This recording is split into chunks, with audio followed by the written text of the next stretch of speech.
Yo guys, kalau ada dua merek TWS yang rada anti mainstream yang mampu memberikan price to performance ratio yang top akhir-akhir ini adalah Edifier dan brand dari TWS yang ada di tangan gue sekarang, Lypertech. Brand ini udah cukup terkenal di kalangan pecinta audio karena memberikan sound signature yang balance, nggak kayak mayoritas TWS yang mementingkan bass mendentum gak karuan untuk menutupi kekurangan teknisnya. In fact, Lypertech TV atau Z3 adalah salah satu yang pertama yang melakukan hal ini di price point yang masih lumayan terjangkau. Di tangan gue sekarang ada produk terbaru dari Lypertech, PurePlay Z5. Dengan fitur-fitur baru seperti ANC, yuk langsung kita lihat seperti apa TWS-nya. Jangan lupa subscribe kalau belum, like videonya di akhir nanti untuk membantu algoritma channel kami. Let's go!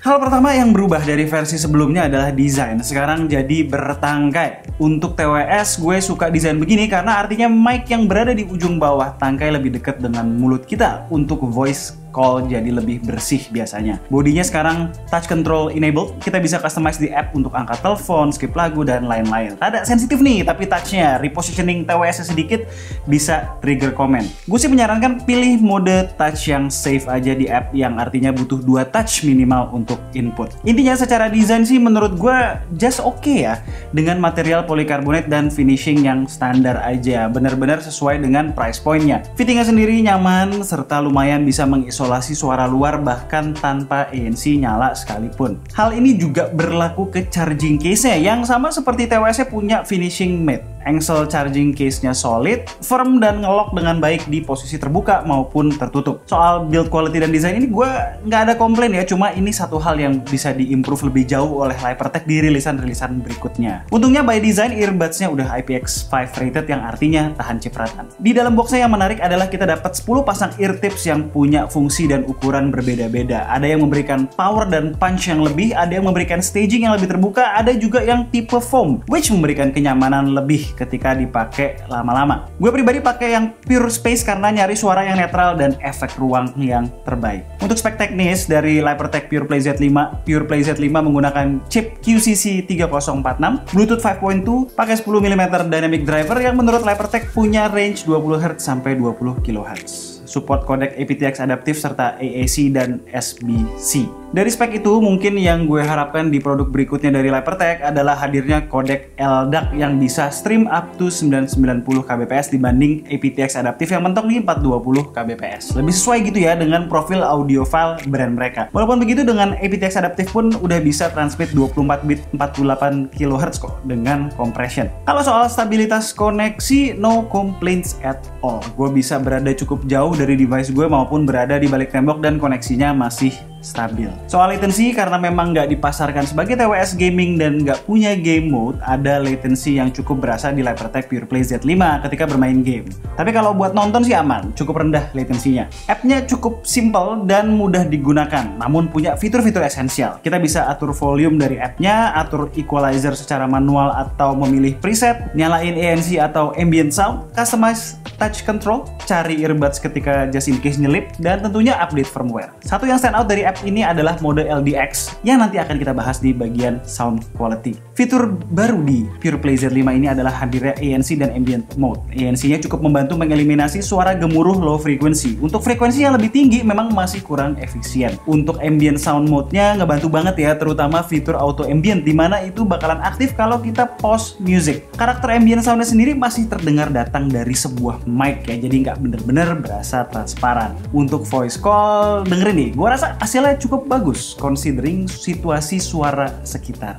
Oke, sekarang gue lagi ngetes suara dari mikrofon Lypertech PurePlay Z5.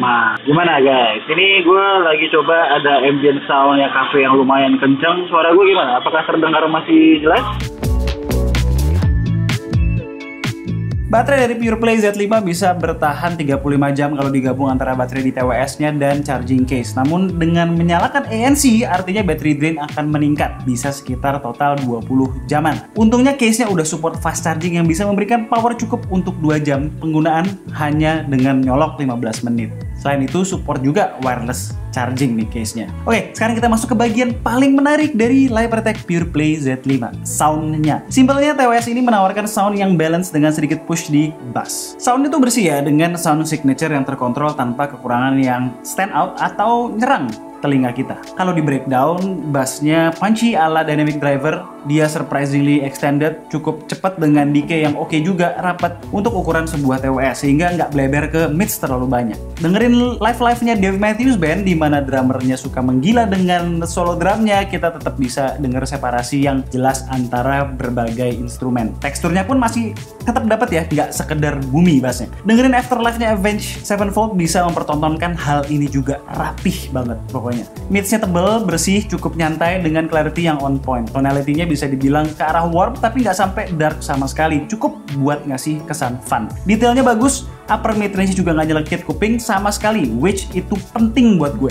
Gitar berasa gitar, bass berasa bass, nggak ada yang terlalu berasa digital di sini. Bandingin lagunya Sting sama Norah Jones, berasa vokalan cowok lebih enak sedikit di TWS ini. Lebih akurat aja sedikit. Di notes yang tinggi, rada tajam dikit kalau cewek, tapi nggak sampai mengganggu. Highs-nya juga bulat ya, nggak tajam serta turut memberikan sense of space yang bagus. Intinya sih bahasa awamnya, soundnya sopan, cukup balance, overall musicality bagus tanpa meninggalkan bagian analyticalnya terlalu jauh. Kalau mau sound yang berasa lebih detail dengan resolusi yang enhanced, bisa coba yang tadi gue bilang LDX Audio Mode. Ini sebetulnya semacam enhancement by EQ yang naikin upper mid dan treble lebih, dan juga boost mid bass. Berasa lebih dinamis aja dengan ini on. Terakhir, soundstage-nya lumayan luas untuk ukuran TWS begini, dimensinya lebih berasa ngelebar daripada depth ya. Alright, itu adalah Lipertech PurePlay Z5. Gue seneng nih kalau semakin banyak TWS mulai mengambil arah begini. Sound signature yang audio enthusiast friendly. Kayak fitur dengan harga yang nggak perlu terlalu mahal. Karena sejauh ini yang bisa kasih sound signature kayak begini, baru yang mahal-mahal doang. Overall, gue happy dengan TWS ini dan bisa rekomenin ke kalian yang nyari sound seperti yang gue jelasin tadi dengan budget 2 juta lebih sedikit. Buat yang tertarik, monggo cek lapaknya CSI Zone. Linknya udah gue taruh di deskripsi. Sekian aja video dari gue kali ini. Gue Alessa and this is K2G. Tunggu racun-racun kami berikutnya. Ciao.